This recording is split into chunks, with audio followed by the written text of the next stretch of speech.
Zacarias, vamos prosseguir com a exposição deste livro, penúltimo livro do Antigo Testamento, também penúltimo livro da nossa série de exposições dos profetas menores. Eu estou com um sentimento no meu coração, irmão Zé Maria, que quando a gente chegar lá no finalzinho de Malaquias, eu vou começar a sentir saudade dos profetas menores, porque é tanto tempo se relacionando com eles aqui, né, nas quartas-feiras, a gente vai sentir uma saudade, né, toda quarta-feira a gente está estudando profeta diferente, né? E eu creio que nós chegamos agora no profeta, dentre todos os profetas que nós já estudamos, e dentre todos os profetas do Antigo Testamento, né, este talvez seja o livro, a mensagem mais complexa de todas. Nós chegamos aqui num ponto culminante, né? Eu estudando em casa, eu comentava até com Tabita que aonde foi que eu fui amarrar meu jegue, né? O meu burro, né? A gente fala, né? Eu cheguei aqui para estudar e mergulhar no texto e eu fui percebendo a complexidade deste livro, né? Antes de nós lermos o texto, nós vamos ler o capítulo 1, do verso 7 ao verso 21. Nós vamos entender que, dentre todos esses livros proféticos, né, do Antigo Testamento, o mais complexo é o de Zacarias. Por quê? Porque ele é o livro mais mencionado no Novo Testamento e ele é considerado o Apocalipse do Antigo Testamento. Então, no Novo Testamento nós temos o Apocalipse. Zacarias, no Antigo Testamento, é considerado o Apocalipse do Antigo Testamento. Tamanha complexidade.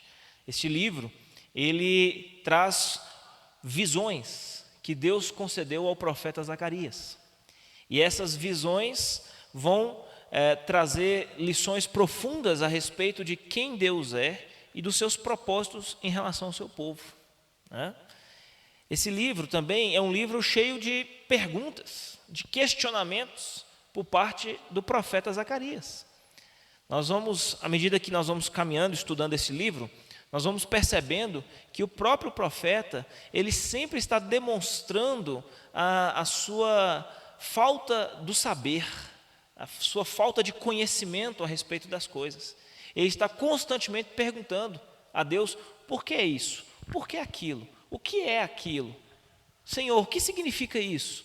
Então, ele sempre está demonstrando a sua busca pelo entendimento, pelo conhecimento das coisas, né? Em meio a tudo aquilo que cerca a sua vida, o seu ministério. Zacarias era um profeta muito jovem, e ele profetizou no período posterior ao cativeiro babilônico. Nós já vimos na mensagem de Ageu, no profeta anterior, que tanto Ageu quanto Zacarias são contemporâneos. Lá em Esdras capítulo 5 vai falar sobre isso, né? Deus levantou Ageu e Zacarias para profetizar a nação de Judá, um período posterior aos 70 anos de cativeiro, né? Ageu era um profeta já mais velho, mais maduro, porém Zacarias era um profeta jovem ainda, aqui dentro desse contexto. Embora os dois profetizassem juntos, né, simultaneamente ali, naquele mesmo contexto, Ageu já tinha uma carreira já estabelecida como profeta e já estava caminhando para o final. E Zacarias ainda era jovem e ele continuaria depois disso, né? E essa profecia aqui, registrada no livro de Zacarias, foi feita num período entre a primeira mensagem de Ageu e a segunda mensagem de Ageu. Então, entre a primeira e a segunda, Zacarias ele se levanta para profetizar aqui. Nós vamos ler o texto. Como eu disse, né, aqui Zacarias recebeu 8 visões ao longo do livro. 8 visões. E hoje nós vamos meditar nas 2 primeiras visões que o Senhor Deus compartilhou com ele. Então, capítulo 1, do verso 7 até o verso 21. Diz assim: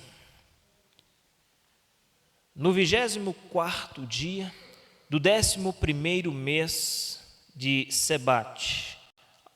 Se fosse no nosso calendário, algo em torno de janeiro e fevereiro.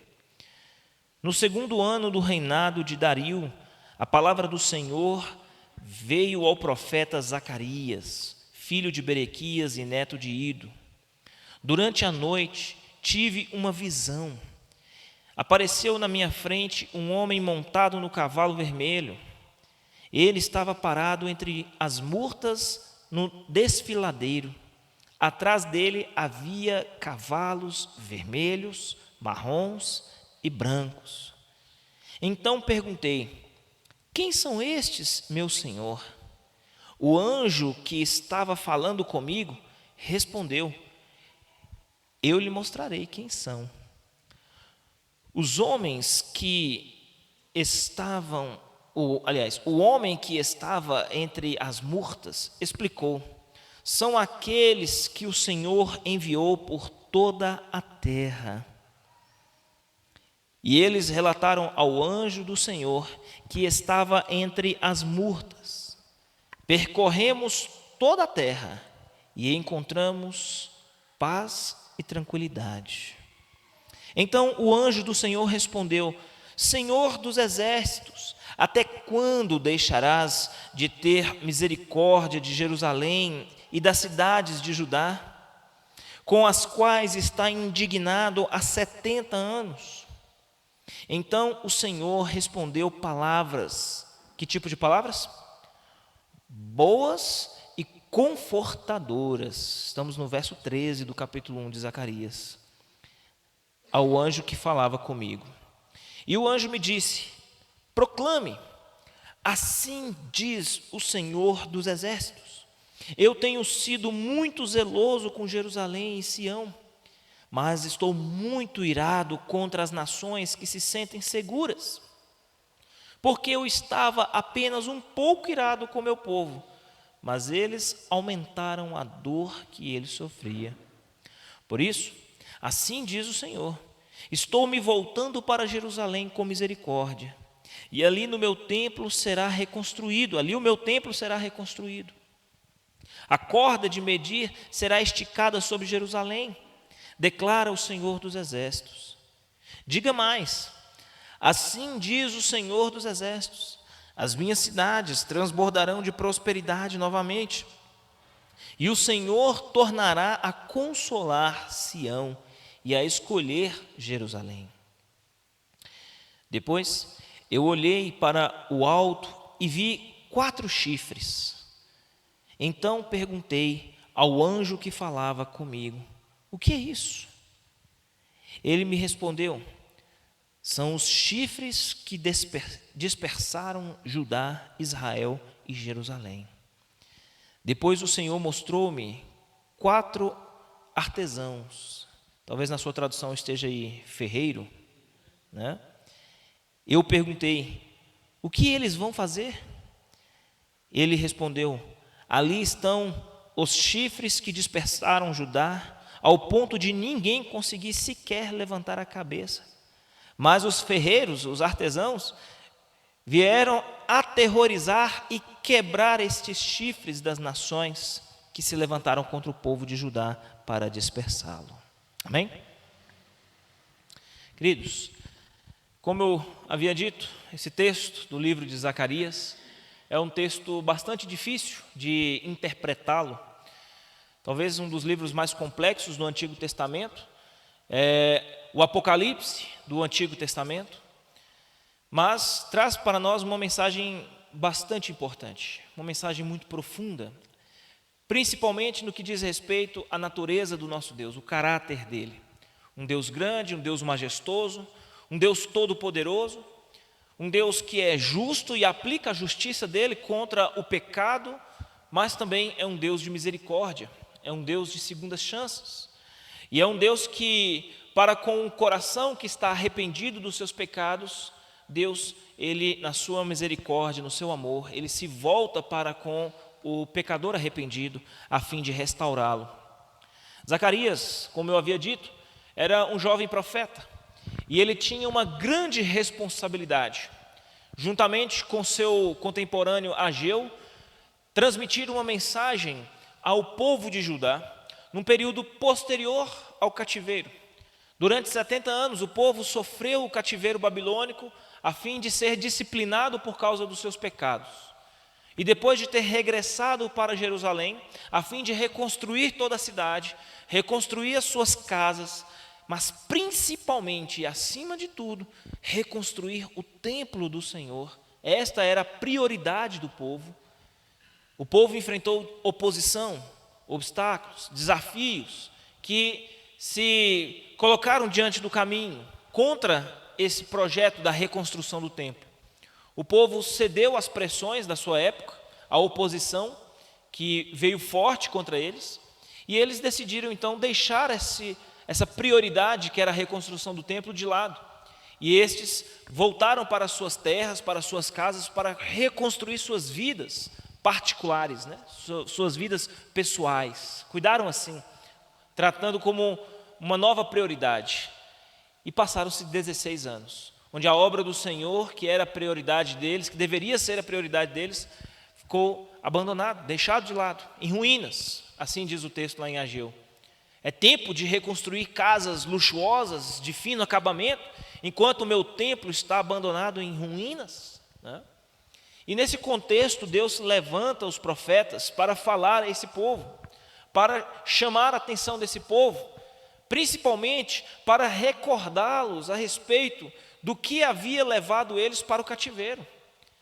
Não foi a idolatria, não foi o fato de eles abandonarem a adoração do Deus vivo para estabelecerem em seus corações novos ídolos, para servirem a outros deuses.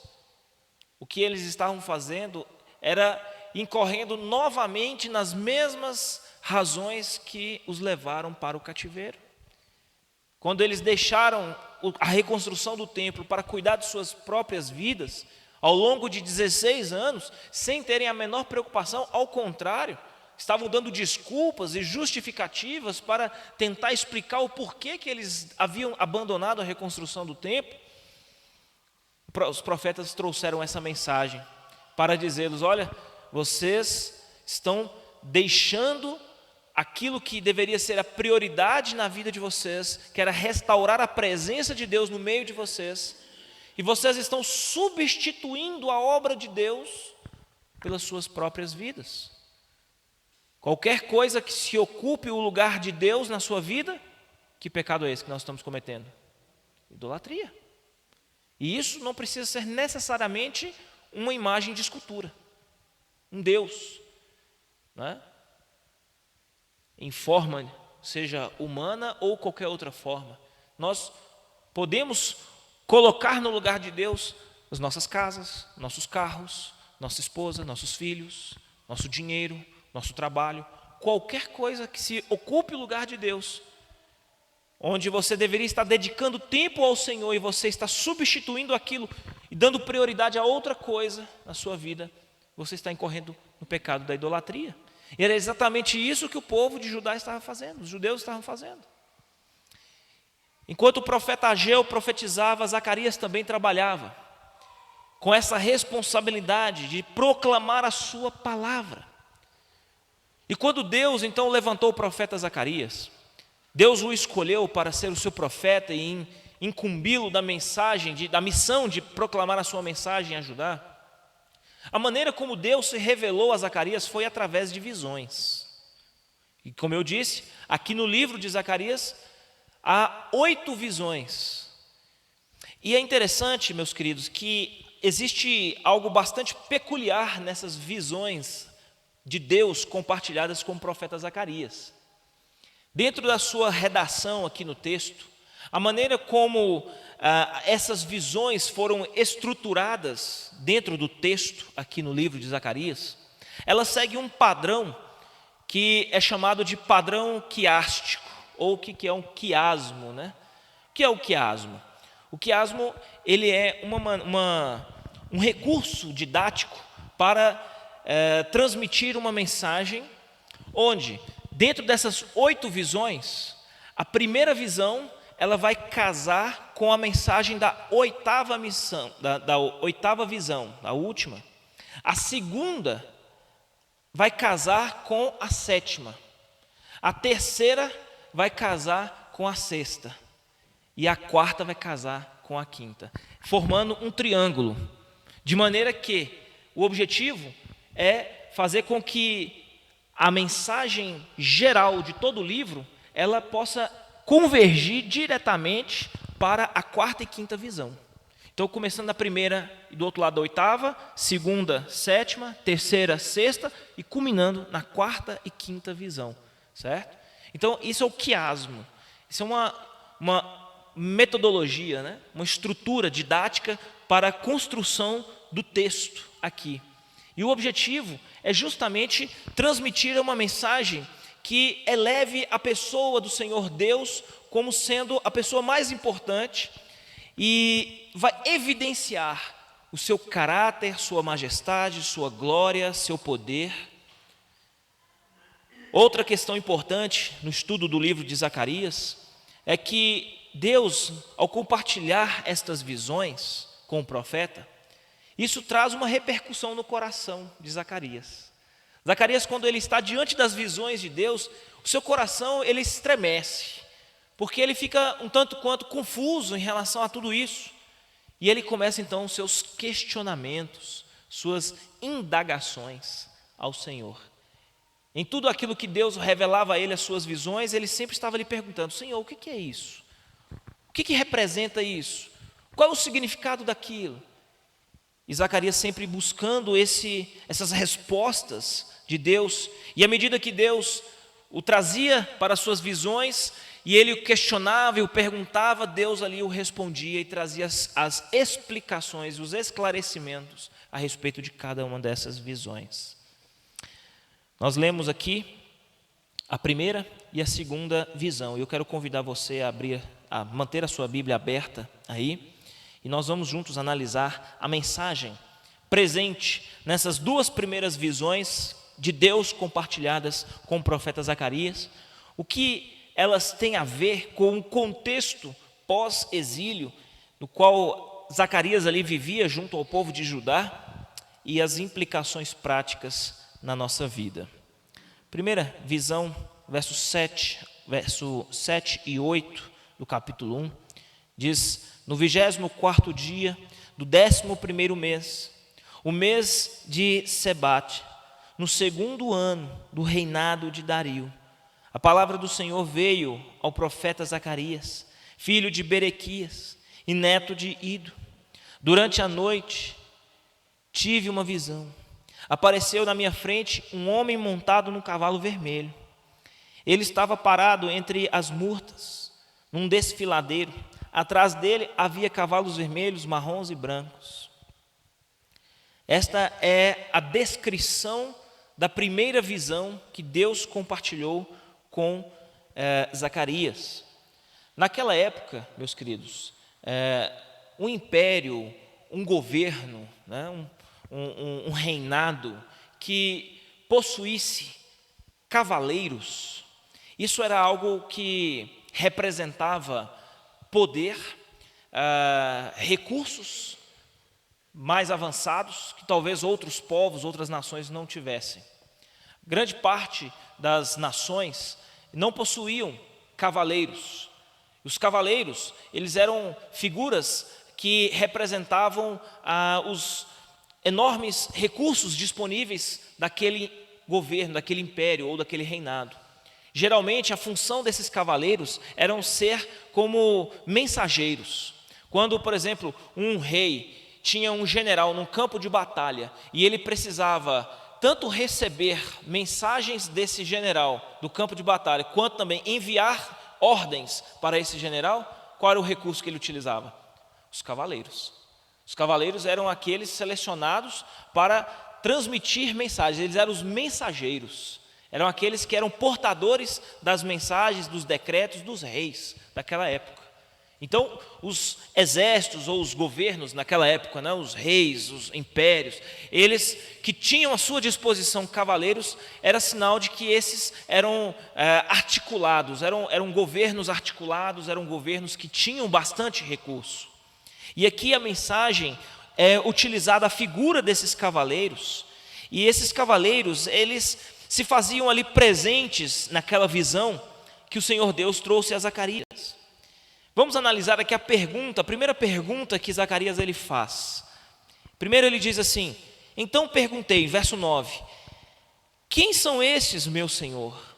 O anjo do Senhor que estava falando comigo, que estava transmitindo ali para ele ao vivo, né, e a cores, aquela visão, né, ele disse: eu lhe mostrarei quem são esses cavaleiros, né?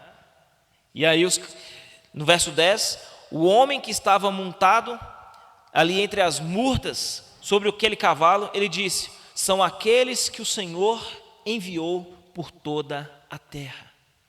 Então os cavaleiros que eram os mensageiros, aqui no caso da visão, mensageiros enviados pelo Senhor, né, haviam cumprido a sua missão. E qual era a sua missão? De rodear toda a terra, de passear com o cavalo, andando por toda a terra. E eles depois retornaram de cumprir essa missão, trazendo informações, trazendo notícias a respeito de como estavam os povos, né? Especialmente se referindo aqui ao povo de Judá, né? Lembremos aqui, irmãos, o contexto, tá? O profeta Zacarias, ele estava profetizando para o povo de Judá, recém-saído do exílio. O povo de Judá havia parado a construção do templo, tá?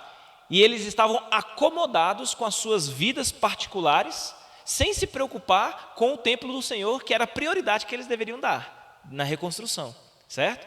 Então era um povo ainda que estava acomodado. Eles ainda não haviam reconhecido que de fato estavam parados no templo, que haviam abandonado a construção do templo. Eles ainda não haviam se arrependido disso e voltado para a construção. Aqui o contexto é que eles ainda estavam parados, acomodados, cuidando de suas vidinhas lá, na reconstrução de suas casas. E aqui Deus traz essa visão. Os cavaleiros haviam andado por toda a terra. E o que eles relataram? Qual foi a notícia que eles trouxeram? No verso 11. E eles relataram ao anjo do Senhor que estava entre as murtas: percorremos toda a terra e encontramos a terra de que forma?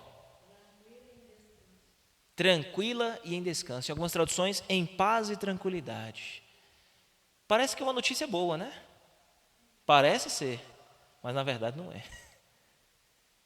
Aqui, a intenção do texto não é dizer que depois daquele período todo de 70 anos no cativeiro, o povo agora estava em paz e tranquilidade, né? Como uma notícia boa. Não. Aqui, a ideia do profeta é: esse povo, em vez de estar trabalhando, estar se dedicando na reconstrução do templo, na obra do Senhor, o que eles fizeram? Amarraram redes para deitar, igual um bom baiano faz, né? Brincadeiras à parte, né? Estavam tranquilos, vivendo suas vidinhas em paz e tranquilidade, enquanto aquilo que eles deveriam fazer estava sendo deixado de lado e não estavam fazendo. Então era esse tipo de paz e tranquilidade que o cavaleiro trouxe a mensagem. Olha, nós andamos por toda a terra, e ao invés de nós encontrarmos pessoas trabalhando, dedicando suas vidas na reconstrução do templo, nós encontramos eles lá em paz e tranquilidade, né?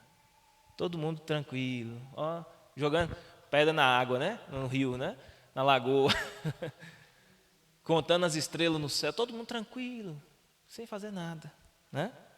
Então veja só, meus queridos, há aqui algumas implicações importantes que nós precisamos fazer, né? O texto ele traz para nós aqui um posicionamento em relação aos cavaleiros, né? O texto diz que eles estavam posicionados entre as murtas. Tem alguma tradução diferente aí para essa palavra, para essas murtas?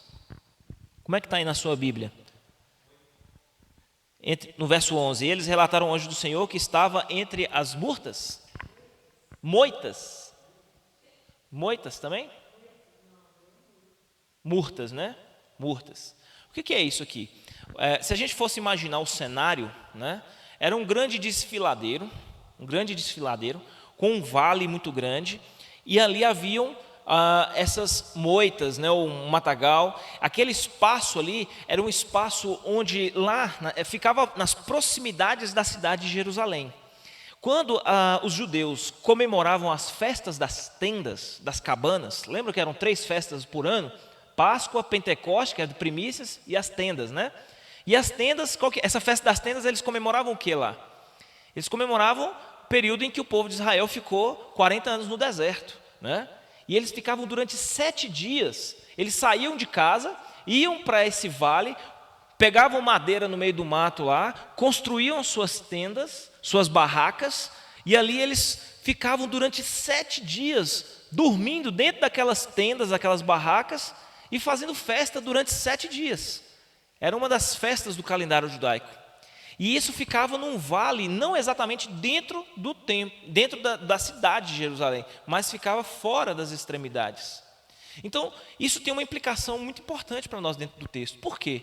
Porque o templo do Senhor, que representa a presença de Deus no meio do povo, não estava reconstruído.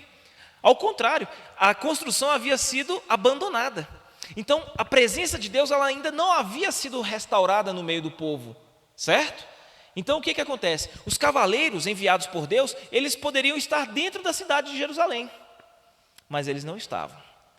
Eles aparecem na visão fora da cidade de Jerusalém, no vale que ficava ali aos arredores da cidade de Jerusalém.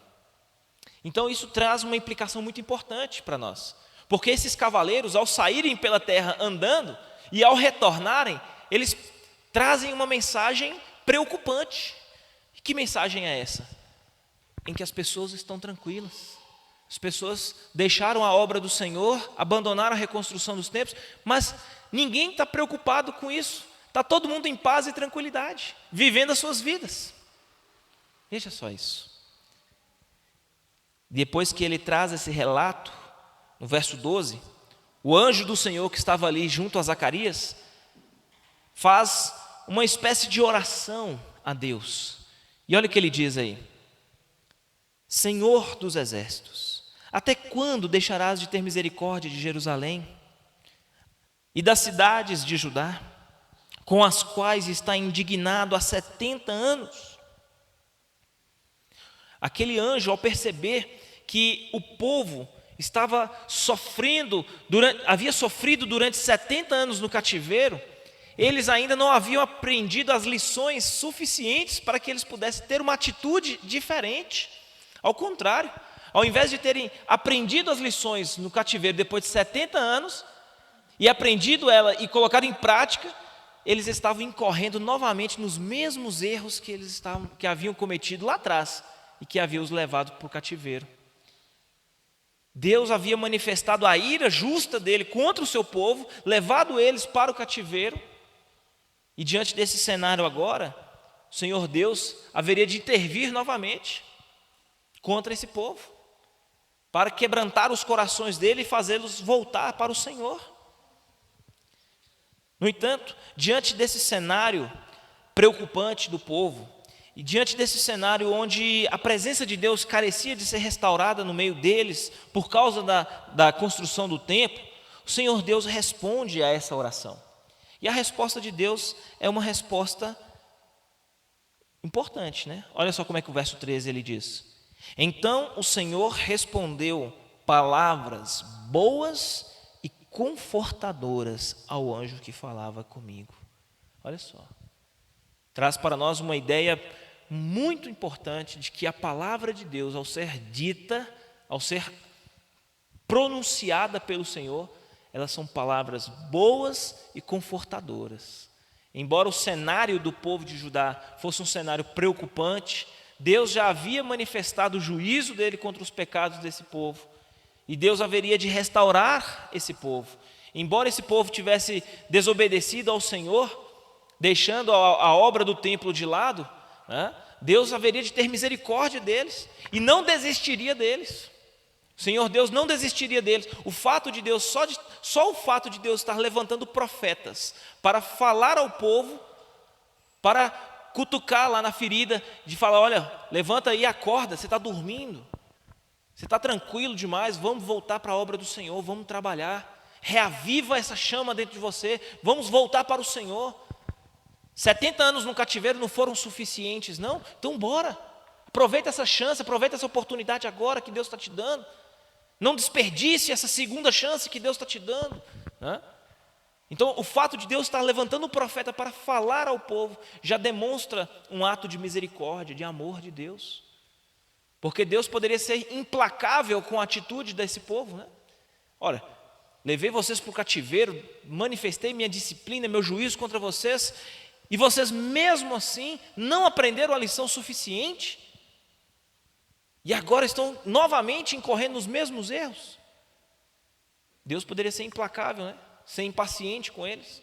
Deus poderia simplesmente fulminá-los, acabar com tudo, mas não, Deus não desiste do seu povo. E a mensagem que Deus traz a eles é uma mensagem boa, uma mensagem confortadora. Veja só o verso 14. O texto diz assim: e o anjo me disse, proclame. Qual é a mensagem que Zacarias deveria transmitir? Assim diz o Senhor dos Exércitos: eu tenho sido muito zeloso com Jerusalém e Sião, mas estou muito irado contra as nações que se sentem seguras. Olha só, o que o verso 15 está dizendo, irmãos, casa perfeitamente com o relato dos anjos, que disse que as pessoas estavam em paz e tranquilidade. Deus, quando vê pessoas acomodadas, pessoas, como diz o texto aqui, se sentem seguras. São pessoas que são cheias de si mesmas. São pessoas que acham que não precisam de Deus para viver as suas vidas. São pessoas autossuficientes, autoconfiantes, sentem segurança e confiança em si próprias. E Deus, Ele olha para isso e fica indignado. De falar: olha, eu sou o Deus criador de todas as coisas, eu sou o Deus que provê todas as coisas para vocês. Eu não só criei tudo, mas sou o sustentador. Se vocês estão vivos e têm todos os recursos, é porque eu provi tudo isso para vocês. Agora, pessoas que decidem viver as suas vidas completamente à parte de Deus, alienadas de Deus, como se elas mesmas fossem autossuficientes, né? Deus, Ele diz: olha, eu sou muito zeloso com Jerusalém, muito zeloso com o meu povo. Eu tenho um pacto, Deus tem um pacto, Deus tem uma promessa, Deus tem uma aliança com esse povo. Mas embora eu tenha sido muito zeloso com o meu povo, eu ando muito irado contra aqueles que são arrogantes, soberbos, autossuficientes, cheios de si mesmos. E ele termina o verso 15 dizendo: porque eu estava apenas um pouco irado com meu povo, mas elas aumentaram a dor que ele sofria. Queridos, o que essa mensagem diz para o povo de Judá? Ela é uma continuação daquela introdução que fizemos na quarta passada, onde nos versos 1 a 6, o profeta faz um chamado ao povo a relembrar o seu passado. Se você ler novamente do verso 1 a 6 do capítulo 1, você vai perceber que o profeta, ele chega diante do povo e diz: olha, é importante que vocês se lembrem dos seus antepassados. Lembrem-se daqueles que foram levados de Jerusalém para a Babilônia. Aqueles que, como o texto aqui no Salmo 137, que o irmão Zé Maria leu, né? Aqueles que estavam lá, assentados às margens do rio da Babilônia, chorando e lamentando, com as suas harpas penduradas na árvore do salgueiro, e dizendo: não podemos cantar e louvar o Senhor aqui na Babilônia, estamos longe de casa. Então, é importante que vocês recordem dos seus antepassados, abandonem os seus pecados, se arrependam dos seus pecados e voltem-se para o Senhor. Essa primeira visão que Zacarias está recebendo, ela fala justamente sobre esse chamado ao arrependimento, de dizer: olha, Deus tem sido misericordioso, Deus tem sido zeloso com vocês, mas vocês estão em paz e tranquilidade, acomodados. É preciso que vocês entendam aquilo que realmente é a prioridade na vida de vocês. Acordem, como o texto nos evangelhos, né? João fala: desperta tu que dormes, levanta-te dentre os mortos. E o que vai acontecer? Então, meus queridos irmãos, o texto aqui, ele traz para nós essa mensagem, a primeira visão dos cavalos, né, que Deus compartilha com Zacarias, é um chamado do Senhor para que haja esse despertamento daqueles que estão em paz e tranquilidade. daqueles que andam acomodados e tranquilos, que esses sejam despertados, reconheçam os seus pecados, se arrependam e voltem-se para o Senhor. E façam isso o quanto antes. Deus, para aqueles que se arrependem dos seus pecados, para aqueles que se voltam para o Senhor, Deus tem promessas. Que promessas são essas? Veja só o verso 16 e 17. Ele diz: por isso, assim diz o Senhor. E o que o Senhor disse? Estou me voltando para Jerusalém. Com o quê? Com misericórdia. E ali o meu templo será reconstruído. A corda de medir será esticada sobre Jerusalém, declara o Senhor dos Exércitos. Essa corda de medir, né, ela também pode ser interpretada como um prumo ou como uma régua, né, usada para medir um cordel, né? Então, meus queridos, aqui o Senhor Deus está dizendo: olha, para todos aqueles que se atentarem ao chamado do Senhor, para despertarem, para acordarem, para se voltarem para o Senhor, contritos, quebrantados, arrependidos, o Senhor Deus, que é zeloso, que é misericordioso, Ele vai se voltar para vocês, Ele vai os abençoar, o templo dele será reconstruído, ou seja, a sua presença, que era esse o símbolo do templo, né? A presença de Deus. Lembram quando lá em Ezequiel fala que o povo, quando Nabucodonosor invadiu Judá, destruiu tudo e destruiu o templo, as pessoas foram levadas embora. Ezequiel traz uma palavra interessante, ele fala que no momento em que a nação estava mergulhada nos seus pecados, Deus, ele diz assim: a minha presença foi removida, retirada de vocês. Só que agora, aqui, diante do arrependimento do povo, o que o texto diz? Eu estou me voltando para Jerusalém. Se por um lado o pecado fez com que a presença de Deus fosse removida do meio do povo, o templo foi completamente destruído e o povo levado para o cativeiro babilônico, e eles sofreram 70 anos assim. Agora, nesse momento, diante do arrependimento, do chamado, da resposta ao chamado do Senhor para o arrependimento, Deus estaria se voltando para o seu povo. E a sua presença seria restaurada no meio deles. E uma vez que a presença de Deus seja restaurada no meio deles, esse povo agora, eles teriam um parâmetro para seguir, que é o significado desta corda de medida esticada. Agora, tendo a presença de Deus restaurada no meio deles, eles terão a consciência do que é certo e do que é errado. Eles farão aquilo que agrada a Deus e saberão quando estarão desagradando a Deus, né? E o que mais? Para aquele que se arrepende do Senhor, o Senhor Deus lhe restaura as bênçãos também que lhe haviam sido tiradas, né? O verso 17 ele diz: diga mais, assim diz o Senhor dos Exércitos, as minhas cidades transbordarão de prosperidade novamente, e o Senhor tornará a consolar Sião e a escolher Jerusalém. Queridos, num contexto atual, onde nós vivemos muito engano e muita mentira no que diz respeito a questões que envolvem prosperidade, né? Existem muitos ditos pastores que exploram a fé das pessoas, vendendo um Deus que só existe para enriquecer as pessoas e nada mais, né? Nós lemos no texto aqui que da mesma forma como o pecado, ele mina a nossa vida em todas as áreas e em todos os sentidos, né? Porque o pecado, meus queridos, ele é degenerativo e é degradativo, né? O que essas palavras significam? Que à medida que a pessoa ela vai se envolvendo com o pecado vai destruindo a sua vida, e tudo que ela é e tudo que ela tem vai sendo minado pelo próprio mal, pelo próprio pecado no qual ela está envolvida. O pecado vai roubando dessa pessoa tudo que ela tem e tudo que ela é, até ela ficar no fundo do poço e não ter absolutamente mais nada.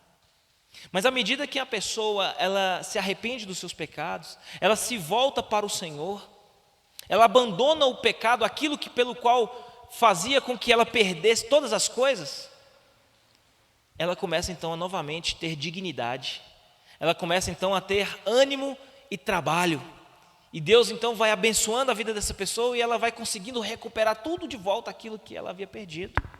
Por que é muito comum nós encontrarmos pessoas que quando viviam no mundo escravizadas pelo pecado, pelo álcool, pelas drogas, pelo cigarro, pela prostituição, pelos jogos, essas pessoas não tinham absolutamente nada. O trabalho delas, o salário que recebiam, pareciam colocar num saco furado. O dinheiro entrava e saía, escoava, ninguém sabia mais o que acontecia com aquele dinheiro. Vivia numa miséria profunda. Basta essa pessoa se converter, entregar a vida dela para Jesus e abandonar tudo aquilo que arruinava a vida dela, ela começa a trabalhar, se tornar uma pessoa responsável, uma pessoa direita. A preocupação dela de glorificar a Cristo e dar um bom testemunho faz com que ela comece a atuar no trabalho como um exímio profissional. Ela começa então a rever os seus conceitos sobre os valores em que ela possui. Ela começa a entender que a glória de Deus precisa ser vista até mesmo na sua gestão financeira. Na administração dos seus recursos, ela começa a entender que ela é apenas um mordomo de Deus, que ela existe para administrar os recursos que são de Deus. Então ela começa a pensar 2, 3, 4 vezes antes de tomar uma decisão, aonde o dinheiro dela vai. Então essas decisões, essas novas escolhas que fazem parte da nova natureza, fazem com que essa pessoa comece a recuperar tudo aquilo que ela antes havia perdido por causa do pecado. Deus vai abençoando e vai prosperando e honrando essa pessoa que vai se propondo a viver na presença de Deus com fidelidade e obediência a Ele. Deus disse a esse povo: olha, se vocês atenderem ao chamado, se arrependerem, se despertarem desse sono, dessa tranquilidade de vocês e voltarem a priorizar a obra do Senhor, fazendo com que a presença de Deus seja restaurada no meio de vocês, eu me voltarei para vocês. Eu os abençoarei, eu estarei agora com vocês, e vocês novamente prosperarão como antes. E não somente isso, o texto do verso 17, ele continua dizendo, além da prosperidade que eles teriam novamente, o Senhor tornaria a consolar Sião e a escolher Jerusalém. Este povo descansaria em saber que o Senhor Deus estaria com eles. Para a gente caminhar agora para a última parte, a segunda visão que Deus concede a Zacarias, verso 18 ao verso 21. Nesta segunda visão, nós temos um elemento aqui bastante estranho, talvez para muitos, né? Veja só o que o texto está dizendo. Depois eu olhei para o alto e vi 4 chifres. Então perguntei ao anjo que falava comigo: o que é isso? E ele me respondeu: são os chifres que dispersaram Judá, Israel e Jerusalém. Depois o Senhor mostrou-me 4 ferreiros. E eu perguntei: o que eles vêm fazer? E ele respondeu: ali estão os chifres que dispersaram Judá, ao ponto de ninguém mais conseguir sequer levantar a cabeça. Mas os ferreiros vieram para aterrorizar e quebrar esses chifres das nações que se levantaram contra o povo de Judá e para dispersá-lo. Chifres, na Bíblia, queridos, é símbolo de poder. De poder. Não somente poder, mas também o poder que se levanta com ira para destruição. Poder e força. É um tipo de poder que se ergue para destruir, para abater inimigos, né? Ou adversários. Quando nós vamos lá para o Êxodo, nós vamos encontrar o altar que Deus havia estabelecido para os sacrifícios, né? Através dos sacerdotes. Os irmãos lembram o que tinham nas 4 pontas do altar? Haviam chifres, né? Um chifre, eram 4 chifres, um chifre em cada ponta do altar.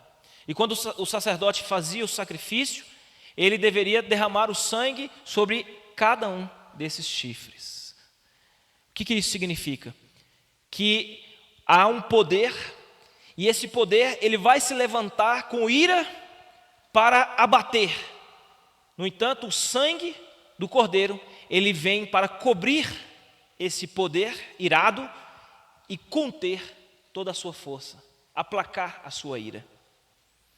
Os chifres eram símbolos do poder de Deus que haveriam de se levantar contra o pecado da humanidade. E o sangue do cordeiro que é derramado sobre o chifre, ele simboliza ali o sangue de Cristo que vem para aplacar a ira e o poder de Deus contra o pecado, para conceder ao pecador a chance de, pela misericórdia de Deus, se arrepender dos seus pecados e se voltar para Deus. Então, em outras palavras, é como se a ira de Deus viesse sobre o pecador.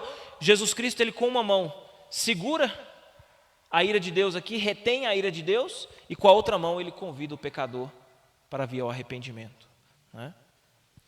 Apocalipse também vai usar essa mesma figura. A maior dessas visões aqui presentes em Zacarias, nós vamos encontrar também em Apocalipse. E a figura aqui de 4 chifres representa 4 poderes. Talvez 4 impérios anteriores. Quem sabe o Egito, a Assíria, a Babilônia, os persas. São os poderes que foram responsáveis no passado por dispersar os judeus, Israel, Judá e Jerusalém. Essas nações que representavam poder, que se levantavam com ira para abater os seus adversários, o que ia acontecer nessa visão? Deus enviou ferreiros. E o que esses ferreiros iam fazer com esses 4 chifres? No final do verso 21 ele diz: vieram aterrorizar e quebrar esses chifres das nações que se levantaram contra o povo de Judá para dispersá-lo. Em resumo, não pode falar? Amedrontar, e derribar. Boa tradução, irmã. Isso. É o chifre, Então, veja só. Em resumo, o que essas 2 visões de Deus a Zacarias dizem ao povo de Judá? Primeira visão, o povo está dormindo, todo mundo em paz e tranquilidade. Foi esse o relato que os cavaleiros trouxeram, O povo está em paz e tranquilidade. O anjo clama: Senhor, até quando o Senhor vai permanecer irado? Tem misericórdia desse povo. Deus ele responde dizendo: olha, esse povo, embora eu tenha sido muito zeloso e tenho um compromisso com esse povo, eu tenho permanecido indignado ao ver esse povo simplesmente seguro de si, autoconfiante, autossuficiente. É preciso que vocês se arrependam dos seus pecados, despertem, acordem, voltem-se para mim, se arrependam dos seus pecados e eu me voltarei para vocês. Eu restaurarei a minha presença no meio de vocês. E quando isso de fato acontecer, aí vem a segunda visão. Não haverão mais poderes para aterrorizar vocês, porque todos os poderes da terra serão abatidos pela mão do nosso Senhor Deus. No último dia, vocês verão que não haverão governos, não haverão impérios, não haverão reis, imperadores, que poderão se erguer diante de vocês e causar a vocês temor. Vocês saberão que existe um Deus em Israel, existe um Deus em Judá, e este, com o golpe da sua mão, irá abater todos esses poderes da terra. E ele há de subjugar todos os poderes da terra. Amém? Queridos, quais implicações isso tem para nós? Que implicações essas 2 visões de Zacarias elas têm para nós? Nós vivemos um tempo onde o Senhor Deus tem chamado cada um de nós para nos voltarmos para Ele. Infelizmente, em meio à igreja, nós encontramos, como na parábola das 10 virgens, haviam 5 que estavam preparadas para o encontro com o noivo, e havia outras 5 que não estavam preparadas. Todas elas, tanto as sábias quanto as nécias, né? As insensatas, todas elas adormeceram. Assim diz a parábola, né? Mateus 25. Todas elas adormeceram. Mas quando ouviu-se um grito, aí vem o noivo, elas se despertaram. 5 delas estavam preparadas, as outras 5 não tinham o azeite na botija, né? Para acender as suas lamparinas, né? Isso diz muito a respeito da volta de Cristo. Nós temos uma geração de cristãos que foi resgatada do mundo, do pecado, que foi trazido à liberdade do cativeiro. E diante dessa demonstração de misericórdia e de amor de Deus, ao nos livrar do cativeiro, do nosso pecado, né, do cativeiro babilônico, o que se espera que tais pessoas demonstrem a Deus? Senão gratidão, fidelidade, obediência à palavra de Deus. Porque se você tem uma noção de que Deus, na sua infinita bondade e misericórdia, Ele perdoou os seus pecados e te resgatou das trevas, trazendo você para a luz divina, você compreende o valor que isso tem para você, de Ele ter libertado você da condenação, do destino do inferno que a sua alma teria, para dar a você esperança de vida eterna, paz. O que se espera que essa pessoa, que tipo de vida, de atitude, de comportamento essa pessoa vai adotar no resto da vida dela? Senão de compromisso com o Senhor, de fidelidade a Ele, de devoção, de entrega,